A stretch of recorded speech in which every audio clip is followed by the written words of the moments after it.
Assalamualaikum warahmatullahi wabarakatuh. Perkenalkan saya Desfitria SPD, CGP dari SMP Negeri 3 Sungayang, Kabupaten Tanah Datar, Provinsi Sumatera Barat.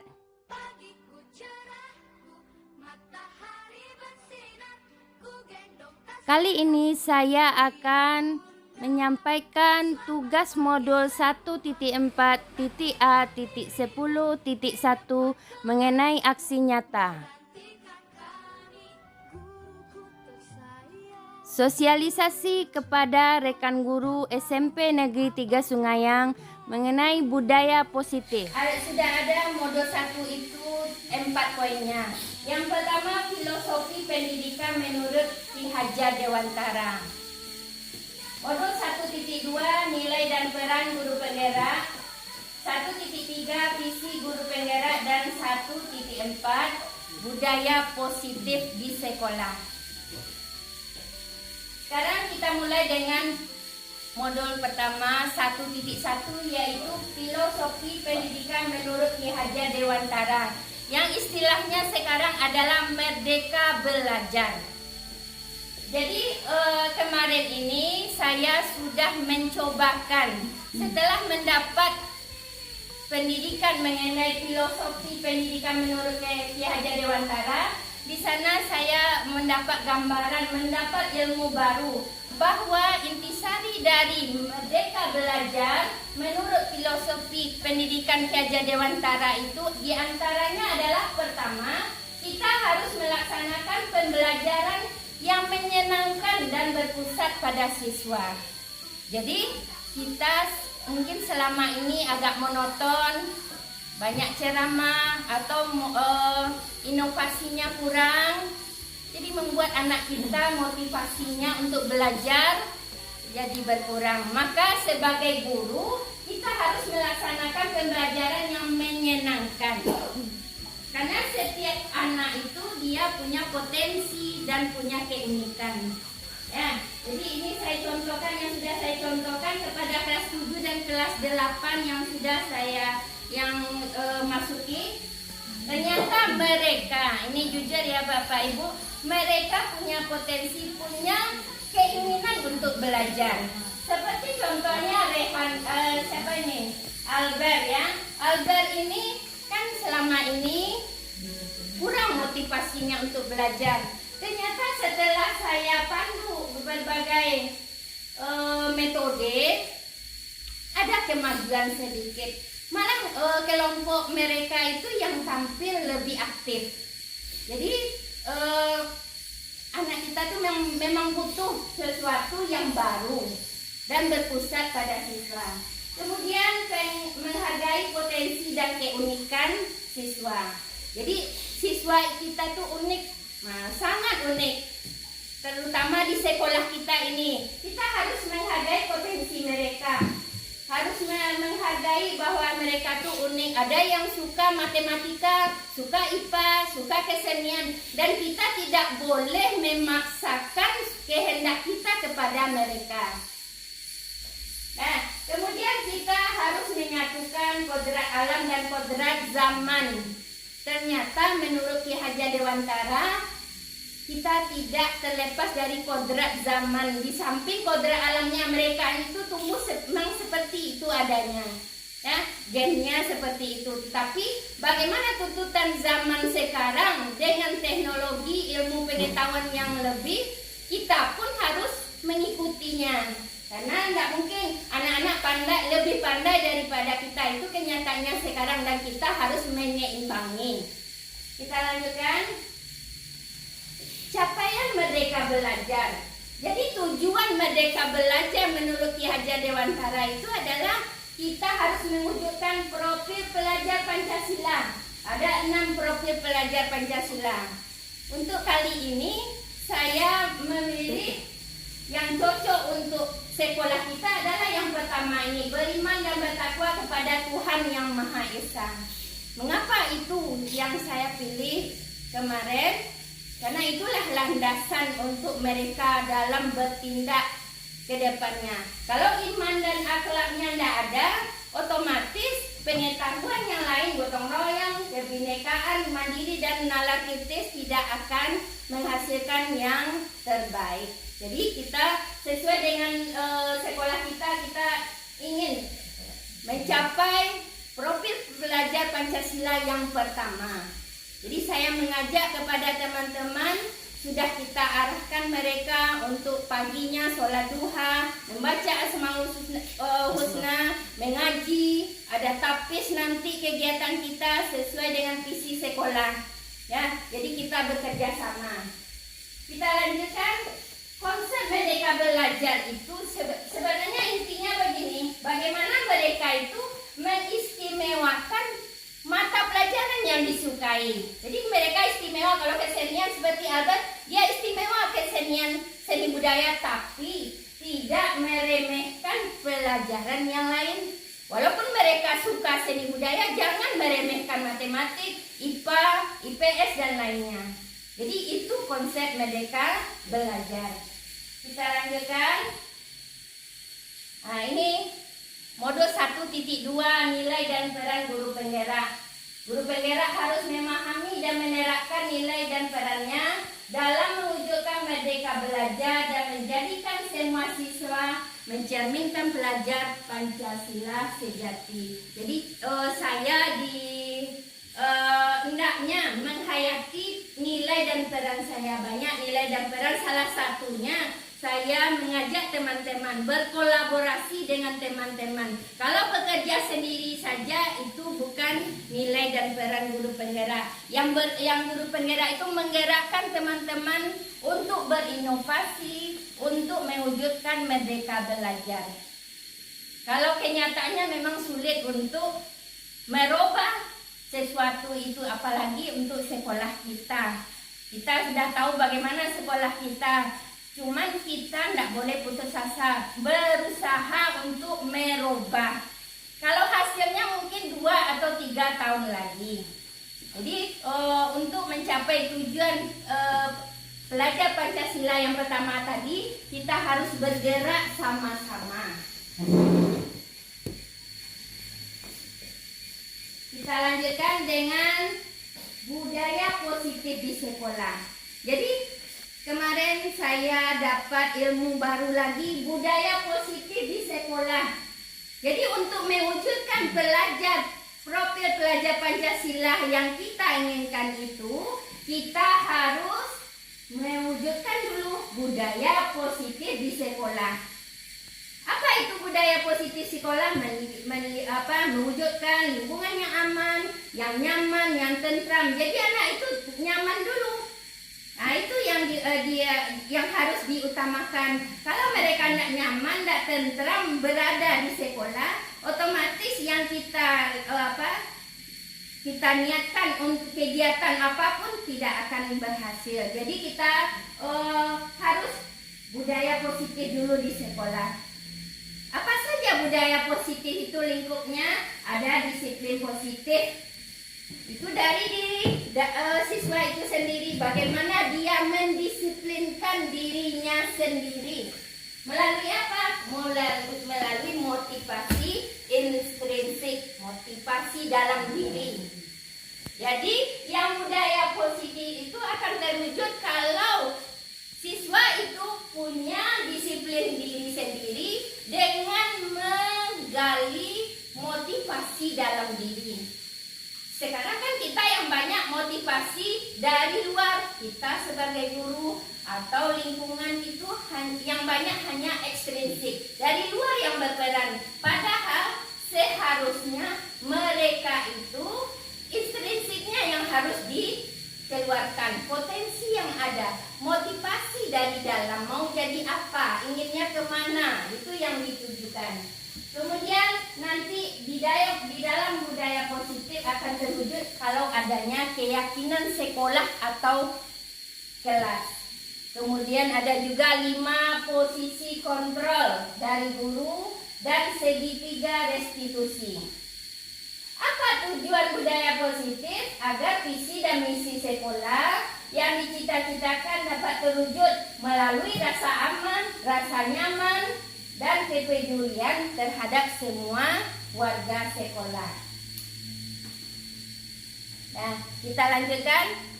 Untuk mewujudkan budaya positif, kita guru di dalam sekolah juga harus tahu apa kebutuhan dasar dari siswa kita. Dari ilmu yang saya dapatkan, ternyata kebutuhan dasar dari siswa kita itu ada 5. Yang pertama, mereka butuh cinta kasih dan diterima. Mereka akan membutuhkan kebutuhan untuk bertahan hidup, makan, minum, sandang dan pangan, ya. Penguasaan, ingin dihargai, ingin ke depan, ya, ingin memimpin. Nah, itu kebutuhan mereka. Kebebasan, mereka ingin bebas, ya, bebas memilih. Nah, itu kebutuhan dasar. Dan yang terakhir, ingin kesenangan. Ya, jadi kita guru harus memahami yang 5 ini. Anak ini butuhnya apa? Saya pakai ikat kalau anak SD ya, pakai jepit rambut baru. Ternyata kita guru cuek-cuek aja, padahal mereka sudah melenggak-lenggok di depan kita. Jadi mereka butuh kesenangan, butuh dihargai.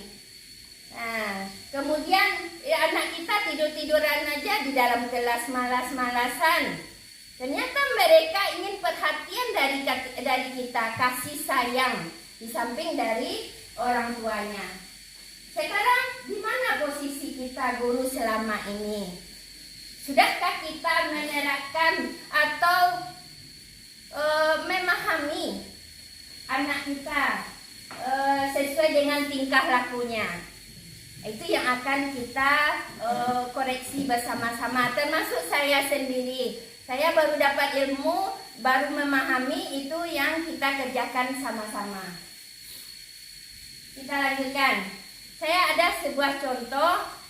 Nah, Ibu Ambar, guru wali kelas 2A di SD Pelita Hati, sedang bingung menghadapi ulah salah satu murid di kelasnya yang bernama Doni.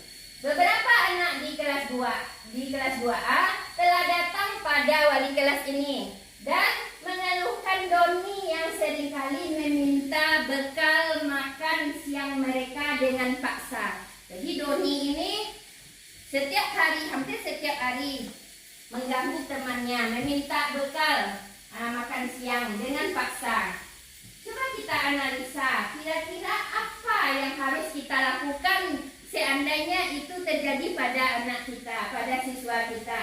Dan apa alasan Doni melakukan hal itu? Tentu dia melakukan beberapa hal karena dia punya kebutuhan dasar.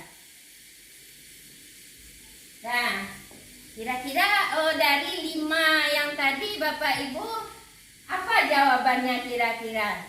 Untuk bertahan hidup, kesenangan, penguasaan, kebebasan, ya.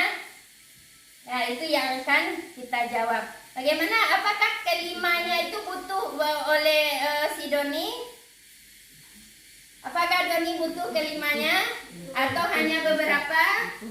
Nah, ternyata Doni ini dari satu kasus saja dapat kita analisa.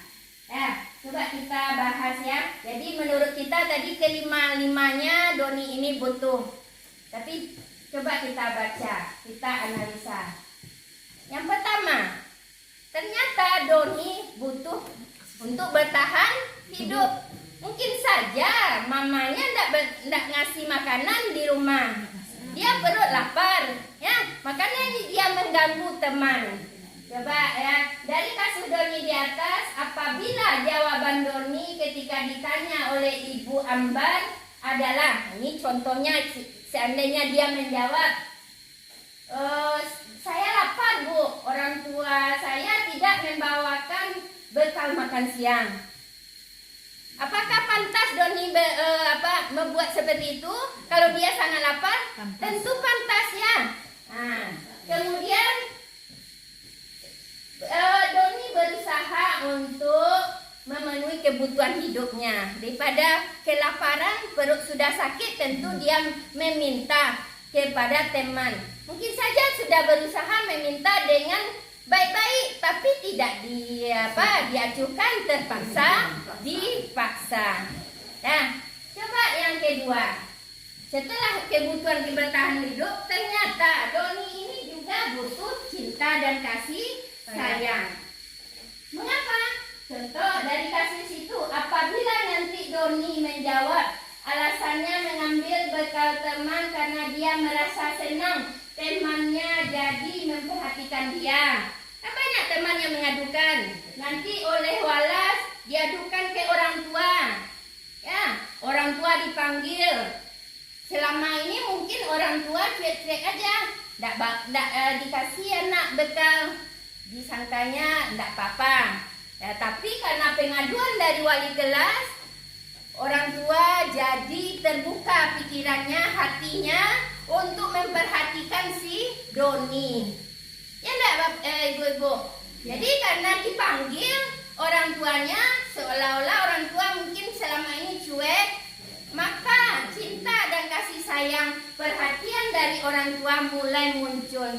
Kalau begini anak saya, mungkin saya perlu membawakan si Doni bekal. Jadi kan timbul perhatian dari orang tua kepada Doni.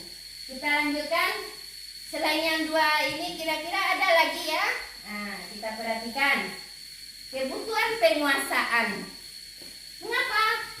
Contoh, dari kasus di atas, apabila jawaban Doni adalah dia akan merasa hebat. Kan? Merasa hebat karena temannya jadi takut dengan dia dan menuruti keinginannya. Kan ada juga yang seperti itu. Kita ganggu teman, nanti kita dibilang orang hebat. Maka sebetulnya Doni itu sedang berusaha memenuhi kebutuhan dasarnya untuk kekuasaan. Jadi dia punya potensi jadi pemimpin, cuman arahnya mungkin berbeda ya. Dia ingin di nomor satukan, ingin dikuasai, ingin dihargai. Ya. Kita lanjut, kebutuhan kebebasan. Bila jawaban Doni dalam kasus ini, dia merasa bosan dengan bekal makanan yang diberikan ibunya. Itu saja makanannya. Tidak ada nuggetnya, ayam gorengnya tidak ada, tahu, tempe, telur, dan monoton seperti pembelajaran kita. Tentu dia ini juga ini bawa nugget ya. Ini apa itu? Pisang coklat nih. Lalu kita tidak ada selama ini. Kan merasa ingin bebas. Jadi oleh karena itu dia ingin mencoba makanan teman-temannya yang beraneka ragam. Maka Doni berusaha memenuhi kebutuhannya akan kebebasan atau freedom. Ya, jadi mungkin bisa juga nanti karena dipanggil orang tuanya, bisa jadi terbukalah semuanya bahwa Doni ini punya kebutuhan yang banyak. Kita lanjut. Ada lagi kebutuhan kesenangan. Karena dalam kasus ini bila Doni menjawab bahwa ia melakukannya karena iseng saja dan ia menikmati ekspresi wajah dari teman yang dipaksa. Ketakutan, ya enggak? Merasa ketakutan, terus dikasih dengan wajah takut, wajah yang murung dari teman membuat dia bahagia. Nah itu karena diambil makanannya dan menurut dia ekspresi teman-temannya itu lucu menurut dia. Maka berarti Doni sedang berusaha memenuhi kebutuhannya akan kesenangan. Ternyata Doni juga butuh kesenangan, tapi yang di sini mungkin negatif ya. Kesenangannya dengan wajah teman membuat dia senang. Nah, itu untuk kebutuhan dasar dari siswa. Kita sebagai guru harus memahami ternyata anak itu unik. Satu anak berbuat tindakan, ternyata mereka mencari perhatian, ingin memenuhi kebutuhan dasarnya. Kita lanjutkan, dalam budaya positif di sekolah, menanamkan lingkungan yang aman, nyaman bagi siswa juga butuh keyakinan kelas atau sekolah. Mungkin Bapak Ibu bertanya, apa itu keyakinan kelas? Kalau keyakinan kelas itu mirip dengan peraturan, tetapi dalam budaya positif kita menggunakan istilah keyakinan kelas. Mengapa keyakinan kelas? Berbedakah dengan peraturan? Ya, berbeda. Karena keyakinan kelas itu adalah dibuat sama-sama, tidak terpaksa, berdasarkan inspirasi bersama-sama. Mereka sepakat menggunakannya dan tahu apa konsekuensi jika melanggar keyakinan yang sudah kita buat sama-sama. Begitu juga di sekolah, kita buat keyakinan sekolah kita. Misalnya, keyakinan kelas atau sekolah adalah fondasi dan arah tujuan sebuah sekolah atau kelas yang akan menjadi landasan dalam memecahkan konflik dan masalah di dalam sebuah kelas. Jadi keyakinan kelas ini atau sekolah dia hanya berupa pernyataan. Contoh satu, datang tepat waktu. Itu misalnya keyakinan sekolah kita. Jika ada siswa kita yang tidak yang terlambat, kita kembalikan kepada mereka. Jadi yang membuat keyakinan itu bukan kita, tapi sama-sama mereka sudah sepakat. Kalau nanti mereka ada melanggar, mereka sudah tahu apa konsekuensi atau akibat dari perbuatannya. Jadi ini tidak dipaksa, mereka sendiri yang membuat dan mereka yang akan melaksanakan. Keyakinan kelas bersifat lebih abstrak. Jadi kelas atau sekolah ya, yang lingkup besarnya sekolah, lebih abstrak daripada peraturan yang lebih rinci dan konkret. Keyakinan kelas ini berupa pernyataan yang universal. Ya, hanya berupa pernyataan, tidak perlu panjang-panjang. Pokoknya mereka bisa mengingat, tidak perlu banyak-banyak. Pernyataan keyakinan kelas senantiasa dibuat dalam bentuk yang positif, jangan kata-katanya yang negatif. Jadi ini bahasa halusnya dari peraturan tadi. Mengapa keyakinan kelas atau sekolah? Mengapa tidak peraturan kelas saja? Jadi kalau peraturan kelas peraturan itu konkret, lebih luas. Kalau ini hanya berupa pernyataan yang sepakat siswa itu membuatnya dan sepakat membuat apa konsekuensinya. Jika ada yang melanggar, mereka sudah tahu, kita tinggal kembalikan saja kepada mereka. Seperti video yang saya tampilkan dulu, ya. Kita lanjut. Untuk terbentuknya budaya positif, pertama-tama kita perlu menciptakan dan menyepakati keyakinan atau prinsip dasar bersama di antara para warga kelas atau warga sekolah kalau kita membuat keyakinan sekolah. Murid atau siswa perlu mendengarkan dan mendalami tentang keyakinan bersama daripada hanya mendengarkan peraturan-peraturan yang mengatur mereka harus begini, harus begitu. Jadi itu kan lebih konkret. Mereka kadang tidak ikut di dalamnya membuat itu, tapi kita punya peraturan yang segudang. Ya, mereka tidak tahu apa konsekuensinya. Kadang kita kasih konsekuensi atau sanksi apa yang ingat di kepala aja. Ya, kalau yang peraturan apa yang ingat di kepala, terlambat anak sekolah, kita kasih tindakan apa yang terpikir waktu itu. Tapi kalau keyakinan kelas atau sekolah, mereka sudah sepakat, sudah tanpa paksaan untuk membuat itu. Sudah tahu kalau saya datang terlambat, oh ini konsekuensinya, saya harus memungut sampah keliling sekolah. Memang dinyatakan itu, memang ada tersiratnya. Nah, jadi kalau mereka berbuat salah tindakan, kita tinggal tanya aja. Anda tahu nggak konsekuensi sekolah kita, kelas kita kemarin yang kita buat? Tahu Bu? Nah, coba sebutkan. Kalau tahu, ikut nggak di dalamnya? Ikut Bu, saya ikut kasih saran itu. Nah, coba sebutkan. Nah, sekarang Anda buat ini, berarti keyakinan yang mana yang dilanggar? Datang terlambat Bu, kita harus datang tepat waktu. Kalau begitu harus bagaimana konsekuensinya yang dibuat kemarin? saya harus menguat sampah, Bu. Jadi mereka yang buat, bukan kita yang kasih solusi ya. Mereka yang buat. Nah, jadi mereka yang sadar sendiri. Lama-kelamaan kalau kita melakukan mereka seperti itu, seterusnya mudah-mudahan disiplin positif dan motivasi dari dalam dirinya muncul. Ya.